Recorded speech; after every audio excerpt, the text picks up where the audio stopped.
Hey Layla, today I'm going to read to you from the coffee shop, and Will is being my cameraman.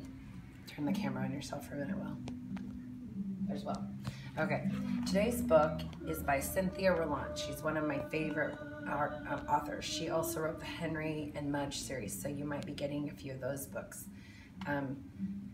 later down on in the week. But this book is very different, so be thinking about who the dreamer might be in this story. Can you zoom in on the book, Will? I am. Okay, The Dreamer by Cynthia Rylant.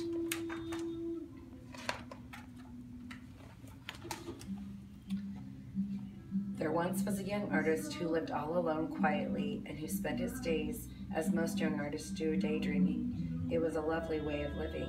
He would simply lie about, thinking, wondering, perhaps making small wishes. And as he dreamed in his mind, he would see something he hadn't seen before. Something beautiful, something new.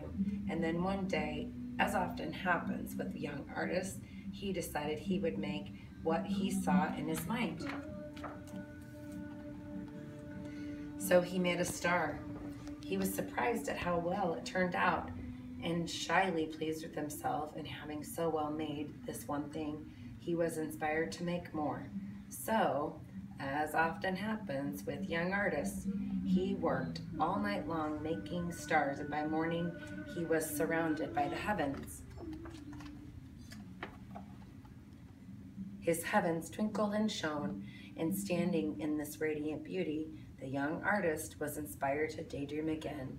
He rested among the stars until he found something new in his mind. He set about making this new thing. He worked all night long. By morning, he had made the earth, round and sturdy, full of bumps and chunks and ridges. It borrowed the light of the heavens and sat full of form and grace. The young artist, shyly pleased with himself, rested his back against a smooth ridge and gently closed his eyes. And after a time, he saw another thing in his mind. Blue water. This he painted on the hard, dry earth, giving it color. The young artist loved the color so much he wanted more. So he floated on the blue water and dreamed.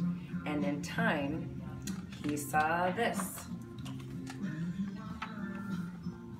Green grass. He painted soft, sweet-smelling green grass, and as young artists will almost always do, he got a little bit carried away, and so he painted some trees. He painted green grass and trees all night long, and by morning he was in a forest, sleepy, and he lay down under a giant pine tree to dream. In his dreams he saw many, many new things, and they all moved like life.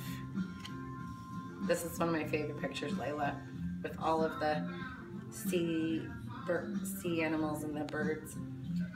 When he woke up, he made everything he had seen in his mind. And when he was finished, the whales parted the blue seas, the birds dotted the green trees, and the cow nuzzled in his hand. He moved among these living creatures, and like all young artists, felt such joy and love for his creation that he thought he might explode with happiness. He wanted to tell someone what he had done, to show someone his beautiful heavens and earth and water and grass, moving creatures. He looked all around him, but the world was empty of anyone who might listen, anyone who might understand, someone with ears to hear and eyes to see, someone who was an artist as well. So he worked all night long, and by morning, he had made a new artist in his own image. Shyly pleased with himself, he made another one. He loved the company, so he made one more. The world began filling up with artists. These made new ones, and the new ones made even newer ones, and of course, they all loved to daydream. Living among blue water and green grass, they have daydreamed the most beautiful things in the world. The first young artist, still a dreamer, has always called them his children. Look at these children, Layla. We've got people from all different countries. This guy looks like he might have come from India, where RJ's from. This girl's got blonde hair like Emma.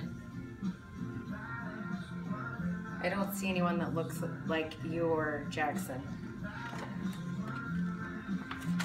So they, the first young artist, still a dreamer, had always called them his children.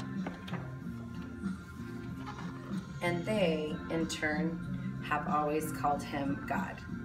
The end. Hope you had a good story today, Laila. I'm glad you got out of intensive care, and I'm hoping that you'll keep getting feisty and be fiercer every day, and you'll get to come home soon.